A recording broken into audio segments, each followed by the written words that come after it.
ক্ষমতার দাপটে পেশি শক্তির দ্বন্দ্বে অগ্নেয়াস্ত্র সাথে নিয়ে প্রশাসনকে পিছিয়ে রেখে আপনারা 32 নাম্বার না, আপনারা বাংলাদেশকে গুড়িয়ে দিতে পারবেন। কিন্তু বাংলাদেশের কোটি কোটি মানুষের মনে বাংলাদেশের মহান স্বাধীনতা, 30 লক্ষ শহীদ, 2 লক্ষ মা বোনের সম্ভ্রমের বিনিময়ে অর্জিত যে স্বাধীনতা, আর সেই স্বাধীনতার ডাক এসছে ধানমন্ডি 32 নাম্বার থেকে।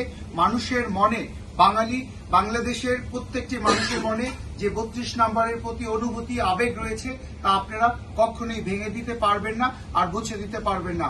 আমরা বাংলাদেশ থেকে হাজার হাজার কিলোমিটার দূরে এসে আজকে যারা বাংলাদেশের মহান মুক্তিযুদ্ধে 1971-এর স্বাধীনতায় বিশ্বাস করি, আমরা ধানমন্ডি 32 নাম্বার, যেখান থেকে বাংলাদেশের জন্ম, স্বাধীনতার সূচনা হয়েছে, আমরা পর্তুগাল আওয়ামী লীগের পক্ষ থেকে তীব্র নিন্দা এবং প্রতিবাদ জানাই। আমরা বিশ্বাস করি একদিন বাংলাদেশে আওয়ামী লীগ সুপ্রতিষ্ঠিত হবে এবং আইনের সুশাসন প্রতিষ্ঠা করে প্রত্যেকটি অপরাধী এবং অন্যায়কারীকে আইনের মাধ্যমে সঠিক সাজা প্রদান করে বাংলাদেশের যে স্বাধীনতার সুনাম ছিল তা আবারও পুনরুদ্ধার করবে।